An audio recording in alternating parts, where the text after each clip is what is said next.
Assalamualaikum warahmatullahi wabarakatuh. Perkenalkan, nama saya Rina Karisma Putri dari kelas Manajemen 22B. Di sini saya akan menjelaskan apa itu rumus dan perhitungan rasio keuangan dalam mata kuliah Manajemen Keuangan. Pengertian rasio keuangan. Rasio keuangan adalah metode yang digunakan dengan tujuan mengevaluasi kinerja perusahaan untuk satu periode. Tujuannya adalah untuk mengetahui sampai mana perkembangan perusahaan tersebut. Kedua adalah fungsi dan tujuan rasio keuangan.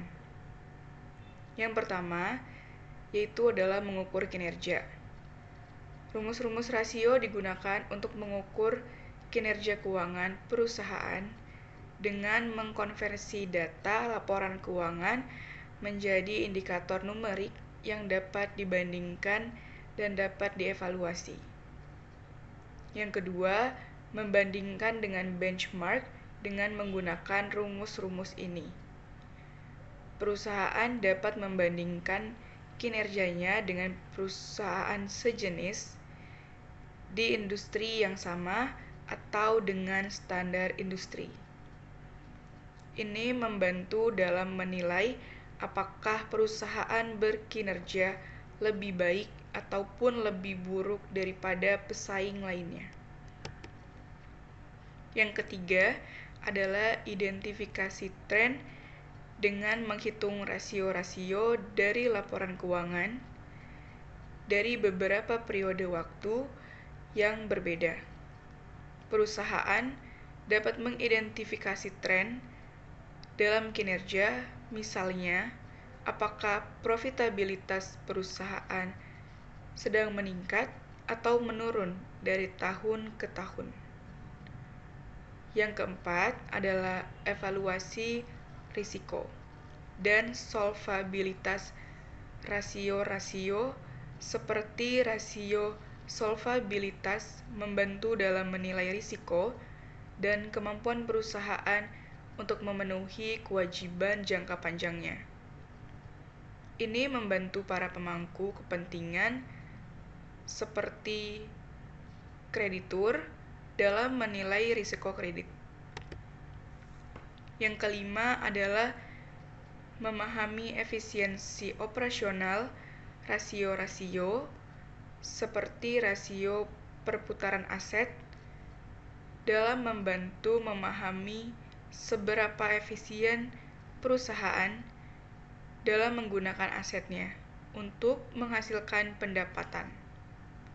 Ini bisa membantu dalam mengidentifikasi efisiensi operasional atau masalah yang mungkin akan terjadi. Yang keenam adalah pengambilan keputusan.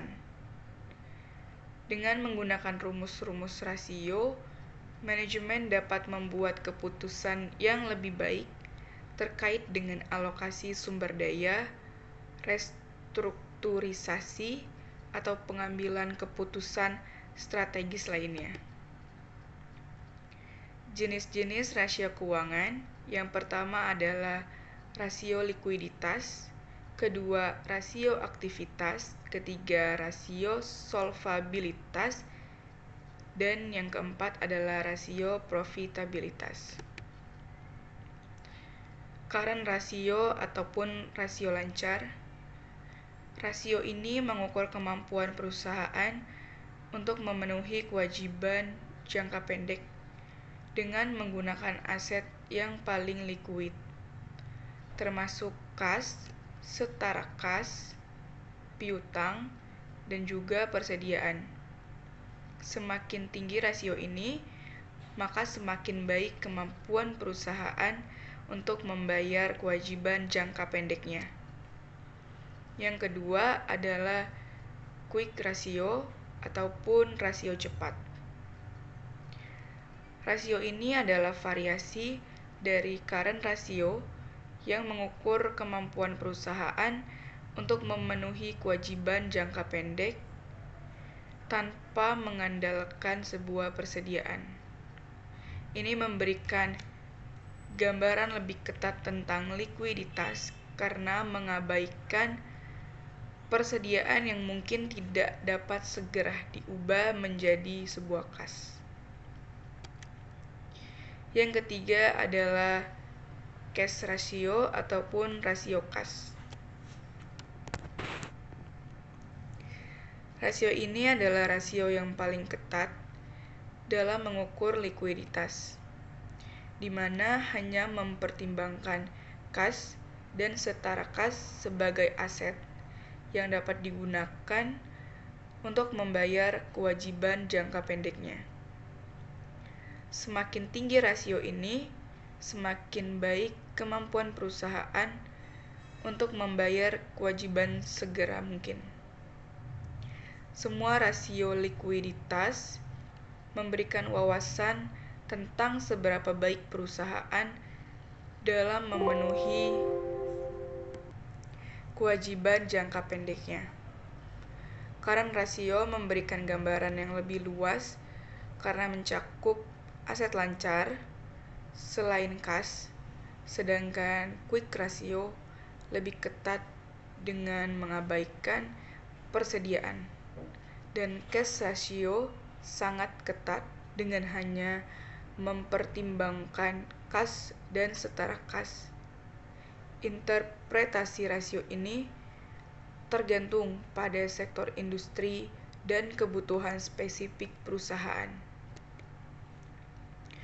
Rumus rasio keuangan yang pertama adalah rasio likuiditas. Rumusnya adalah rasio likuiditas ada 3, yaitu adalah current ratio ataupun rasio lancar. Rumusnya adalah aset lancar dibagi dengan kewajiban lancar dan dikali dengan 100%. Kedua adalah quick ratio ataupun rasio cepat. Rumusnya adalah kas ditambah dengan piutang ditambah efek dibagi utang lancar dan dikali 100%. Yang ketiga adalah cash ratio. Rumusnya adalah kas ditambah efek dibagi utang lancar milik perusahaan dan dikali 100%. Rasio likuiditas itu semuanya dikali 100% di akhirnya. Yang kedua adalah rasio aktivitas. Ada 4. Yang pertama adalah perputaran piutang. Rumusnya adalah penjualan perusahaan dibagi rata-rata piutang dan dikali 100%. Yang kedua adalah perputaran persediaan. Rumusnya adalah penjualan perusahaan dibagi persediaan milik perusahaan dan dikali 100%. Yang ketiga adalah perputaran aktiva tetap. Rumusnya adalah penjualan perusahaan dibagi aktiva tetap milik perusahaan dan juga dikali 100%. Dan yang keempat adalah perputaran total aktiva. Rumusnya adalah penjualan yang dihasilkan perusahaan dibagi total aktiva dan juga dikali 100%. Yang ketiga itu adalah rasio solvabilitas. Di sini ada 2. Yang pertama adalah rasio utang terhadap aktiva, di mana rumusnya adalah jumlah seluruh liabilitas perusahaan dibagi total aset milik perusahaan dan dikali 100%. Yang kedua adalah rasio utang terhadap ekuitas. Rumusnya adalah jumlah seluruh liabilitas dibagi ekuitas pemegang saham dan dikali juga dengan 100%. Yang keempat itu adalah rasio profitabilitas. Ada 5. Yang pertama gross profit margin. Rumusnya penjualan bersih perusahaan dikurang HPP dibagi penjualan bersih dan dikali 100%. Yang kedua operating profit margin. Rumusnya adalah penjualan bersih perusahaan dikurangin HPP dikurangin EBIT dan dibagi penjualan bersih dan dikali 100%. Yang ketiga adalah net profit margin. Rumusnya laba bersih setelah pajak dibagi penjualan bersih perusahaan dikali 100%. Yang keempat adalah return on investment. Rumusnya adalah laba bersih setelah pajak dibagi total aset perusahaan dikali 100%. Dan yang kelima adalah return on asset. Rumusnya adalah laba bersih dibagi total aktiva dikali 100%. Sekian video penjelasan dari saya.